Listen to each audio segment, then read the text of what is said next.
Olá, amigos. Estamos aqui mais uma vez para o nosso estudo em grupo.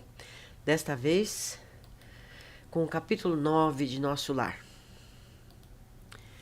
Problema de alimentação. Elevado na visão dos jardins prodigiosos, pedi ao dedicado enfermeiro para descansar alguns minutos num banco próximo. Lísias anuiu de bom grado. Agradável sensação de paz me felicitava o espírito. Caprichosos repuxos de água colorida, olha, água colorida, zigue-zagueavam no ar, formando figuras encantadoras. Figuras encantadoras, olha só, gente. Vou até repetir isso aqui. Agradável sensação de paz me felicitava o espírito. Caprichosos repuxos de água colorida zigue-zagueavam no ar, formando figuras encantadoras. Quem observa essa colmeia imensa de serviço, ponderei, é induzido a examinar numerosos problemas. E o abastecimento não tem a notícia de um Ministério da Economia. Antigamente, explicou pacientemente o interlocutor, os serviços dessa natureza assumiam feição mais destacada. Deliberou, porém, o atual governador atenuar todas as expressões de vida que nos recordassem os fenômenos puramente materiais. As atividades de abastecimento ficaram, assim, reduzidas a simples serviço de distribuição, sob o controle direto da governadoria. Aliás, a providência constitui medida das mais benéficas. Rezam os anais da colônia que há um século lutava com extensas dificuldades para adaptar os habitantes às leis da simplicidade. Muitos recém-chegados ao nosso lar duplicavam exigências, queriam mesas lautas, bebidas excitantes, dilatando velhos vícios terrenos. Apenas o Ministério da União Divina ficou imune a tais abusos, pelas características que lhes são próprias. No entanto, os demais viviam obcecados e angustiosos problemas dessa ordem. O governador atual, todavia, não poupou esforços. Tão logo assumiu obrigações administrativas, adotou providências justas. Antigos missionários daqui puseram-se ao corrente de curiosos acontecimentos. Disseram-me que, a pedido da governadoria, vieram, prestem atenção, 200 instrutores de uma esfera muito elevada, a fim de espalharem novos conhecimentos relativos à ciência da respiração, da absorção de princípios vitais da atmosfera. Realizavam-se assembleias numerosas. Alguns colaboradores técnicos de nosso lar manifestavam-se contrários, alegando que a cidade é de transição e que não seria justo nem possível desambientar imediatamente os homens desencarnados mediante exigências desse teor, sem grave perigo para suas organizações espirituais. O governador, contudo, não desanimou. Prosseguiram as reuniões, providências e atividades durante 30 anos consecutivos. A gente acha que as coisas demoram na Terra? Ela levou 30 anos para resolver isso. Algumas entidades iminentes chegaram a formular protestos de caráter público reclamando. Olha, tem passeata lá também. Quer dizer, aconteceu isso há um século atrás. Por mais de 10 vezes... Ixi, eu tenho que voltar isso aqui. Por mais de 10 vezes, o Ministério do Auxílio esteve superlotado de enfermos, onde se confessavam vítimas do novo sistema de alimentação deficiente. Nesses períodos, os opositores da redução multiplicavam acusações. O governador, porém, jamais castigou ninguém. Convocava os adversários da medida do palácio, expunham-lhe paternalmente os projetos e finalidades do regime. Destacava a superioridade dos métodos de espiritualização. Facilitava aos mais rebeldes, inimigos do novo processo, variadas excursões de estudo em planos mais elevados que o nosso, ganhando assim maior número de adeptos. Ante pausa mais longa, reclamei interessado. Continue, por favor, caro Lísias. Como terminou essa luta edificante? Depois de 21 anos perseverantes, demonstrações por parte da governadoria, aderiu o Ministério da Elevação, passando a abastecer-se apenas do indispensável. O mesmo não aconteceu com o Ministério do Esclarecimento, que demorou muito mais para assumir compromisso em vista dos numerosos espíritos dedicados às ciências matemáticas que ali trabalhavam. Eram eles os mais teimosos adversários. Mecanizados nos processos de proteínas e carboidratos, imprescindíveis aos veículos físicos, não cediam terreno às concepções correspondentes daqui. Semanalmente enviavam ao governador longas observações e advertências, repletas de análises numerosas, atingindo por vezes a imprudência. O velho governante, contudo, nunca agiu por si só. Requisitou assistência de nobres mentores, que nos orientaram através do Ministério da União Divina. E jamais deixou o menor boletim de esclarecimento sem exame minucioso, enquanto argumentavam os cientistas e a governadoria contemporizava, formavam-se perigosos distúrbios no antigo Departamento de Regeneração, hoje transformado em ministério. Encorajados pela rebeldia dos cooperadores do esclarecimento, os espíritos menos elevados que ali se recolhiam entregavam-se a condenáveis manifestações. Tudo isso provocou enormes cisões nos órgãos coletivos de nosso lar, dando ensejo a numeroso assalto de multidões obscuras do umbral, que tentaram invadir a cidade, aproveitando brechas nos serviços de regeneração, onde grande número de colaboradores entretinha certo intercâmbio clandestino, em virtude dos vícios da alimentação. Vocês percebem que confusão foi isso? Que confusão mesmo, hein? Vamos seguindo. Dado o alarme, o governador não se perturbou. Terríveis ameaças pairavam sobre todos nós. Claro, tinha uma invasão de fora para dentro. Ele, porém, solicitou audiência ao Ministério da União Divina e, depois de ouvir os nossos mais altos conselhos, mandou fechar provisoriamente o Ministério da Comunicação.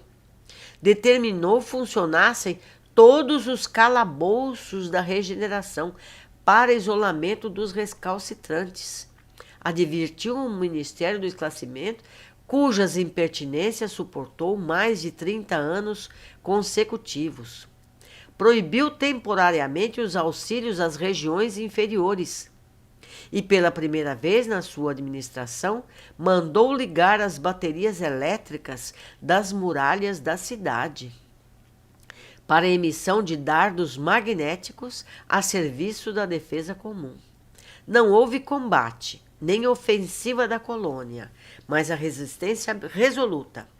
Por mais de 6 meses, os serviços de alimentação do nosso lar foram reduzidos à inalação de princípios vitais da atmosfera, através da respiração, e água misturada a elementos solares, elétricos e magnéticos. A colônia ficou, então, sabendo o que vem a ser a indignação do espírito manso e justo.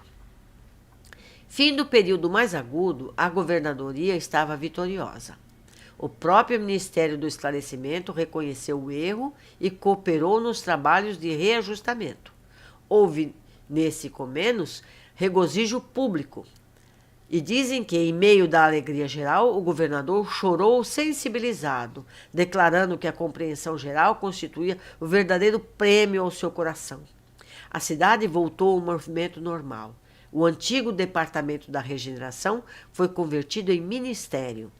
Desde então, só existe maior suprimento de substâncias alimentícias que lembram a terra nos ministérios da regeneração e do auxílio, onde há sempre grande número de necessitados. Nos demais, há somente o indispensável, isso é, todo o serviço de alimentação obedece à inexequível sobriedade. Presentemente, todos reconhecem que a suposta impertinência do governador representou medida de elevado alcance para nossa libertação espiritual. Reduziu a expressão física e surgiu o maravilhoso coeficiente de espiritualidade. Lísia silenciou e eu me entreguei a profundos pensamentos sobre a grande lição. Que capítulo interessante! Vamos ver o que a gente pode observar aqui. O tema era o abastecimento da colônia para grande número de habitantes.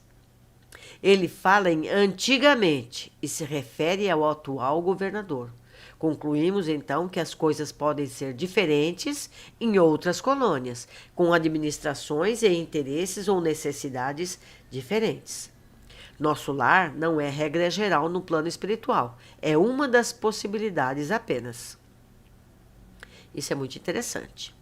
E mesmo no nosso lar, alguns departamentos, que é onde chegam os recém-desencarnados, eles precisam ter um aporte mais ou menos como tinha na Terra.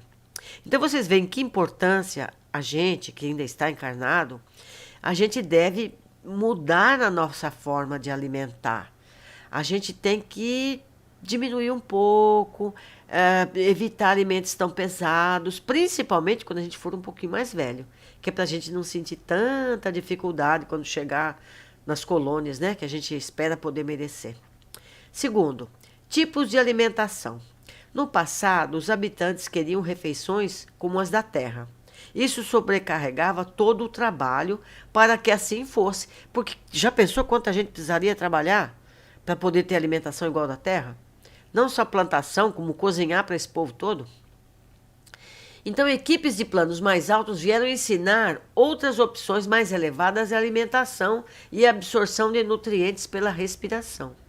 Concluímos que há outras possibilidades de nutrição, além de que conhecemos no plano físico, dependendo da elevação espiritual de cada espírito. Não radicalizavam e resolveram levando em conta as necessidades psicológicas dos recém-chegados e as necessidades de aprimoramento. Chegaram a um ponto de equilíbrio para que houvesse uma transição entre o que as pessoas estavam acostumadas e o que poderia ser aprimorado nesse tema. Terceiro, essas adaptações levaram 30 anos para acontecer. Ou seja, até mesmo no plano espiritual as coisas levam um tempo para mudar. A mudança não foi simples, houve resistência à mudança, exatamente como ocorre no plano físico. O plano espiritual é como a Terra, apenas um tanto mais aperfeiçoado. As dificuldades permanecem. Quinto, apesar da resistência de alguns pacientemente, o novo governador foi convencendo a todos dessa necessidade com argumentos sólidos e educativos. Sexto, a divergência, no entanto, levou a que houvesse um tipo de clandestinidade entre os habitantes da colônia e moradores de fora da colônia. Havia tráfico de alimentos aí. Digamos assim, traficavam um certo tipo de alimento não disponível, como antes, para dentro da colônia. Vimos também certo autoritarismo. Fechou o departamento de comunicação, mas temporariamente. Parece na Terra, né? Que os ditadores fecham os jornais. Foi mais ou menos assim no plano espiritual.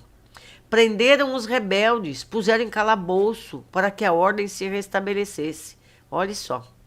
Foi preciso que se reforçassem as defesas da colônia, até mesmo com cercas elétricas, pois o tráfico de alimentos levou ao enfraquecimento das defesas da colônia. Quer dizer, assim como entrava alimento, entravam também espíritos ignorantes que podiam contaminar toda a colônia. Podia ter invasão. Vemos como a humanidade mantém seus hábitos nocivos, mesmo fora do corpo físico. Nada muda de um momento para o outro. Foram 6 meses de restrições severas, até que os residentes perceberam que o método era viável e então tudo voltou à ordem. A alimentação foi adequada a cada grupo, segundo suas necessidades, mas não mais os banquetes do passado. O que diz Kardec? Questão 710 do Livro dos Espíritos. Nos mundos de mais apurada organização, têm os seres vivos necessidades de alimentar-se? A resposta dos espíritos: tem, mas seus alimentos estão em relação com a sua natureza. Tais alimentos não seriam bastante substanciosos para os nossos estômagos grosseiros, assim como deles não poderiam digerir os vossos alimentos.